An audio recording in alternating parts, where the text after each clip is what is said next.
Have you ever dreamed of traveling solo? Well, I am on the last day of a trip to Paris, a week-long trip. It's my dream bucket trip, and I'm here all by myself. I'm 72 years old, and I have been having the time of my life.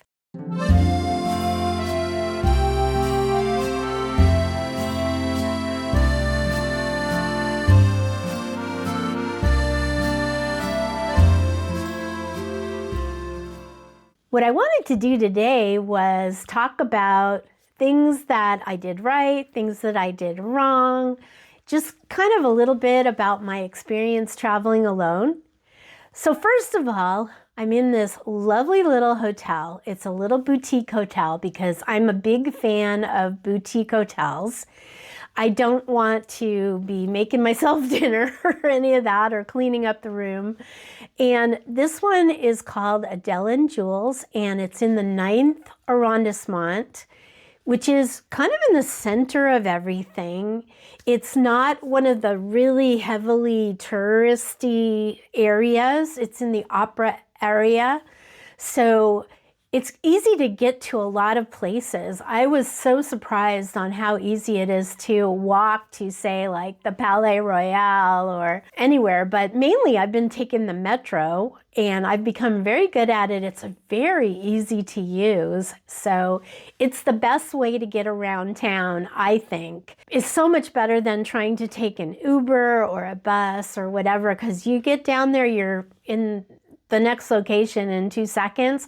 I have never had to wait more than a minute or two for the metro to show up. I mean, it's just unbelievable how efficient it runs, unless they're having some kind of maintenance or a strike or something like that. But it's been great for me. And a lot of people were saying, well, you know, there's too many steps going down, all that stuff. And I haven't really found that to be an issue. There's certain metro stations that you want to avoid, but for the most part, I have not had any problem. I haven't found like crazy characters, like, you know, as much as I do in LA. I mean, in LA, it's a whole different animal.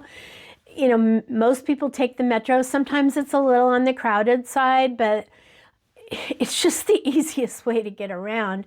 I bought a Navigo Easy Card, and I'm able to load up tickets if I need to using my phone app, and it's just super simple. So that's the way to go as far as I'm concerned. I have had, you know, a few little challenges being, you know, rain maybe a couple of days. There's been several days where it rained. My umbrella is complete toast right now because when it rains, it gets a little on the windy side, and I got this little travel umbrella and I'm going to be throwing it away tomorrow. It lost the end of it. I mean, it's just really crazy. There are a lot of things that I did. One thing that I was so happy that I did was I booked 3 foodie tours. And I think that they're the most fantastic thing to do if you are traveling solo, because for one thing, you meet all these really nice people. The tours are usually 8 to 12 people, which is very doable. And you just go along and you go to all the best boulangeries and patisseries and chocolate shops and meat shops and cheese shops. And then usually you end up meeting someplace and sitting around a table together and just eating everything. So they are fun. And I booked them from 3 different tour groups just to compare them. I can't say one was better than the other, really. I loved all of them. So, you know, as a solo traveler, what was really great is that it filled me up and I did not need dinner, really. I mean, I didn't have any room left in my stomach. So we do have like a little breakfast in the hotel. And at first I was thinking, no, I want to go out and, you know, buy the best croissant, you know, which is usually what most people suggest, but just made it easy. I just ate a little bit, and they had a nice cappuccino machine, and they had a nice little spread. So, you know, that was really nice in the morning, and that saved me from running around places trying to find things, because my main thing was trying to plan it out so that I got to where I wanted to go in the least amount of steps, although I have been averaging about 18,000 steps a day, which amazed me because I haven't done that in a while. And, you know, I was having like trouble with my knees a little bit. And actually that hasn't been a problem since I've been here. I think the biggest problem is lifting up my grandson, and because I've been babysitting. So another thing too, if you think, oh, she's going to Paris, she's like rich or something like that, that's not the case at all. I love to travel. I didn't even start doing it really until I was in my 50s, like seriously going abroad. That was the first time I went abroad, because my husband at the time he didn't have travel in his DNA. It just was not something that he did, and he didn't understand it. Even though he went to Africa a couple of times, including when I was 9 months pregnant. He was working on a film, so he was a camera operator. Unfortunately, he passed away over 20 years ago.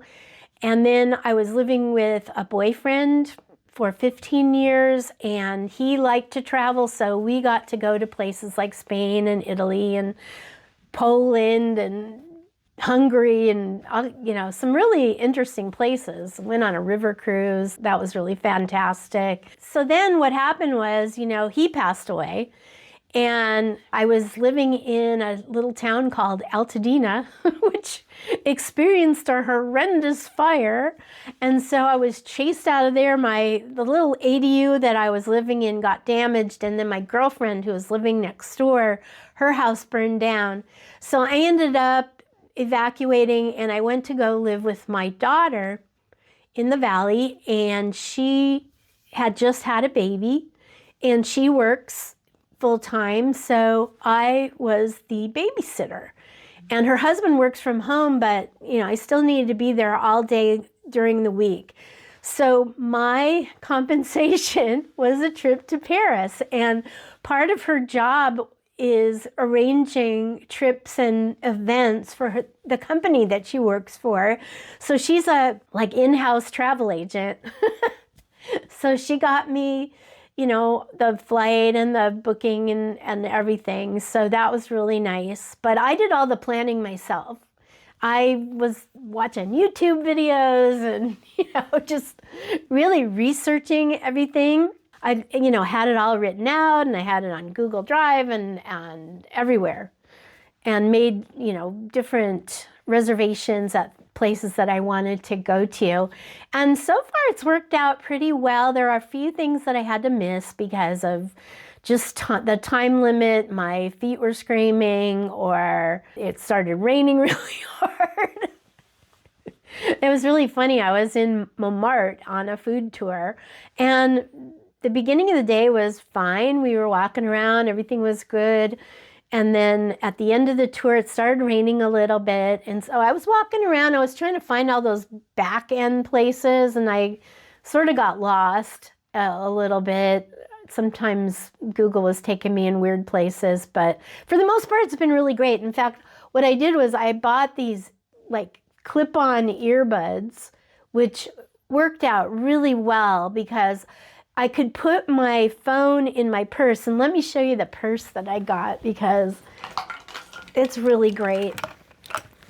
This is from a brand called Wonderful, and it's a hydro bag. So I can carry a water bottle in here like this. And I got a small one. This is like a 9-ounce water bottle because I didn't want to carry around a really heavy one. And the thing that's really great about Paris is there are fountains everywhere, and the water is really good. So you can just keep refilling your little water bottle, or you can get a little collapsible one. But what's really nice about this is it's got really strong straps. It's got a little phone pouch in here.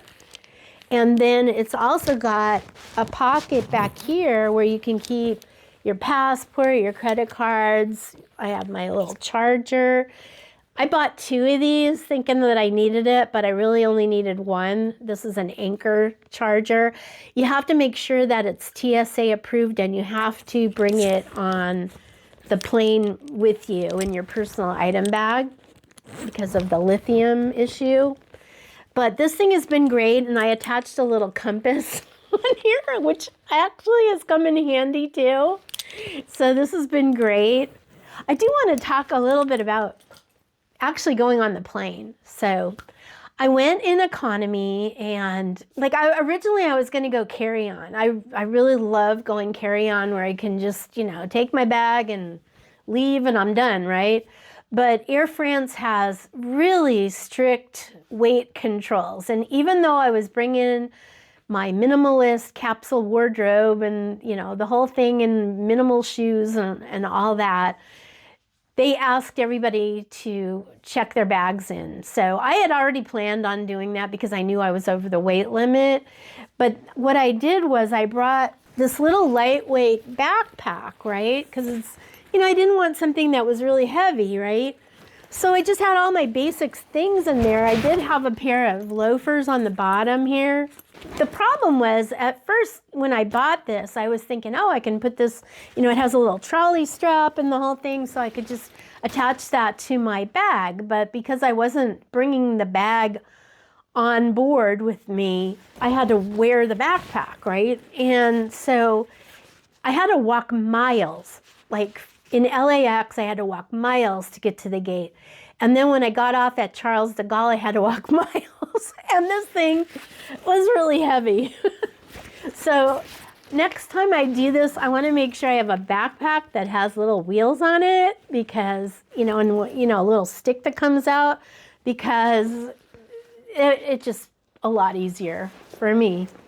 So that was one mistake that I made. But all in all, okay, like as far as like restaurants, as I said, I went on these food tours, so that eliminated having to go to dinner because I, was too full. And originally my plan was to go to wine bars because I thought, well, I didn't really want to eat anything really heavy at night because they don't really start serving until 7 p.m. and I'm used to eating at around 5 p.m. That's just kind of like more of a morning person kind of person. But that really didn't happen because I didn't really feel like, having a lot of wine and stuff at the end of the day. So I did go out to a couple of restaurants. I went to one that was really close by. It was fabulous. There were people from my hotel there because the hotel recommended it, and the guy that was running it, he was really funny and he spoke English and it was great. So I had a fantastic meal there. And then I also had a fantastic meal at this, it was a lunch at this restaurant called Le Vaudeville, which is an Art Deco, just really neat. And I had this duck and it was fantastic. You really have to be a foodie to enjoy Paris. If you're really restricted in what you eat, it's just, I'm sorry, it's just no fun. I will try anything just about. Maybe not like brains or something like that, but I have eaten grasshoppers in Mexico, so in a taco. And ants, apparently. I tend to be a little adventurous on the foodie side. Also, the other thing that I wanted to avoid was being around big crowds because there are pickpockets in certain areas. So the first thing that I did when I got here, I booked this really wonderful cruise that went from Canal Saint-Martin, which I took the metro to. It goes through 2 locks and then it goes underground really, and there's this concrete up above you, and every once in a while there'd be like this light, it would be a light to the outside. And then there was also one of them that had like a crypt in it. It was really cool. But the cruise went into the Seine and past the Eiffel Tower, and then it came around and it ended up in Ile-de-Cité, which is the little center where Notre Dame is, right? And so I got off and I went to Sainte-Chapelle. I had to walk up these little tiny stairs to go up to get up there, but it has this amazing stained glass. And I did have to wait in a little bit of a line for that, but I decided I was going to avoid things like the Louvre because it's just too big and that would wear me out, I think. It's my last day. I need more days because I just, there's still stuff that I didn't get to see. But one thing that I did do yesterday, because it was starting to rain was I got on the big bus tour, which at first I thought, oh, it's going to be a little on the corny side, but I really needed a time that I could just see stuff and relax and not be walking. So I got on the tour at the opera. Oh, and oh my God, I went on a tour of the opera. You got to do that. That is magnificent. It's what inspired Phantom of the Opera. And it's incredible. I've been to the Budapest Opera and I thought that was incredible, but this is like amazing too. So, oh wow. Yeah. So anyway, I started at the opera in the big bus and it went all the way around the city. And, you know, I saw the main monuments like the Arc de Triomphe and the Eiffel Tower again. So I didn't really need to go back there. I don't need to go to the top of the Eiffel Tower. I did go to the top of the Galerie Lafayette and the Printemps, which is in the same opera area, and they have these beautiful stained glass domes, and then you can go on the rooftop and you get an amazing view of Paris. So that's a free thing too.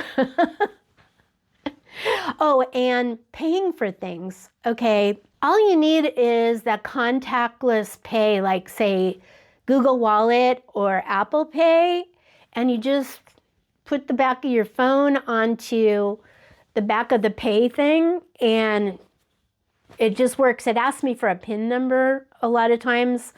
I think that was just something my bank did, but anyway, it was so freaking easy. I never had to pull out a credit card at all, even though I had them with me. And I always kept some in the hotel too, just as a backup in case somebody stole my purse or something, as well as my passport. Paying for things was just super easy. I did go to my bank before I left and I got about 100 euros from my bank and to use for tips and things like that. And tipping is way different here too, apparently.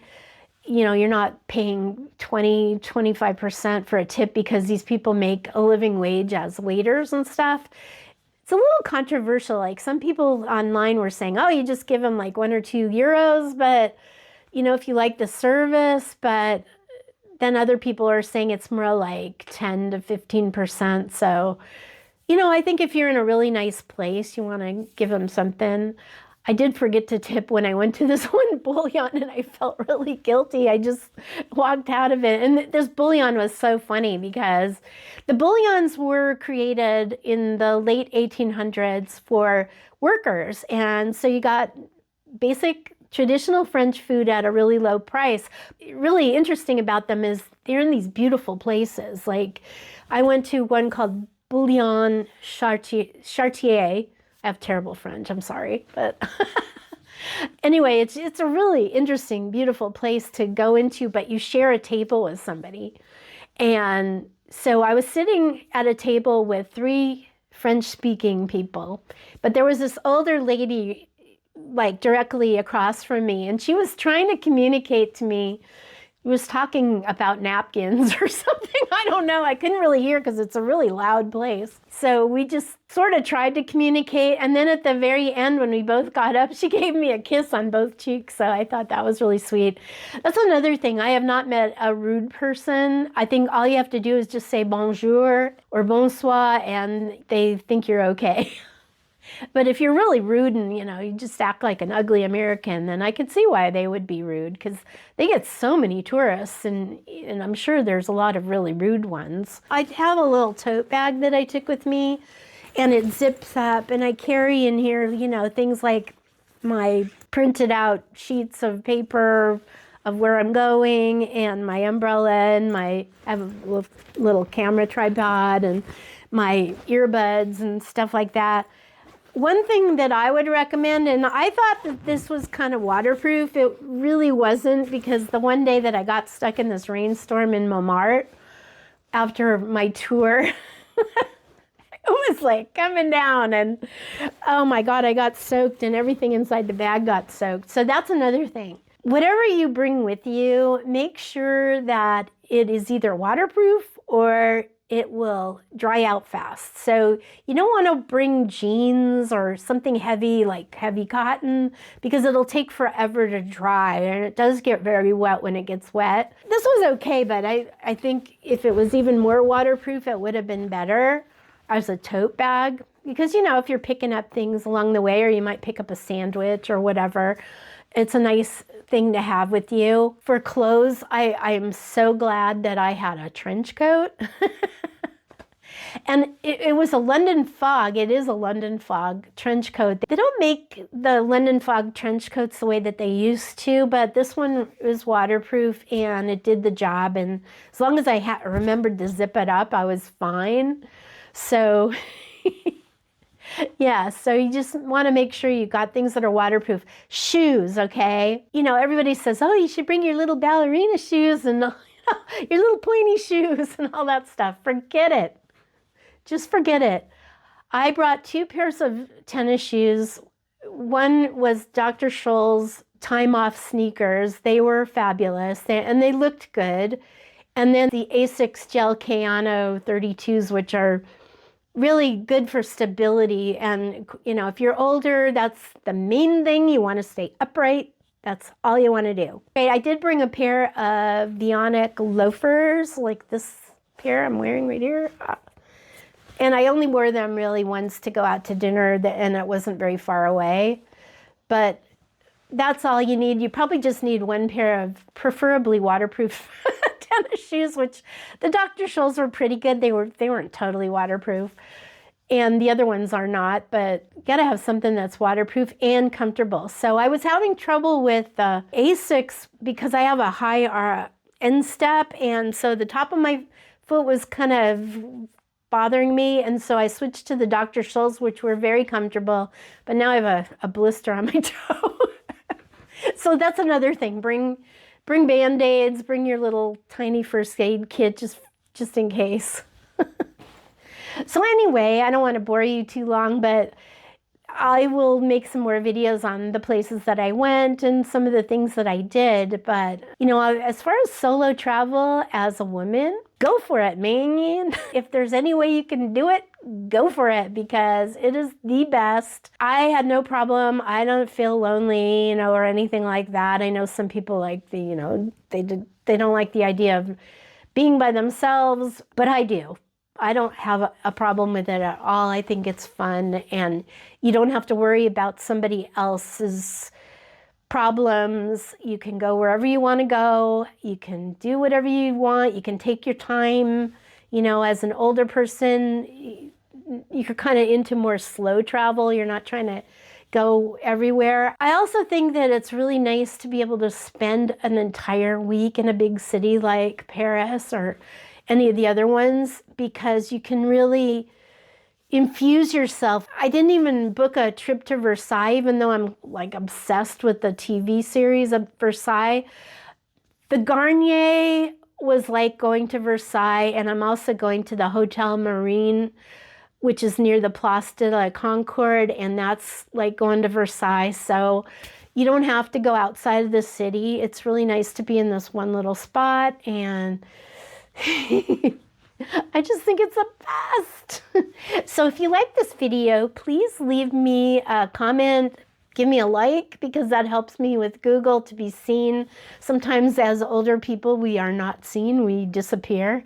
So it would really help. And if you have any questions or anything, please leave comments. I would really appreciate it. And otherwise, au revoir.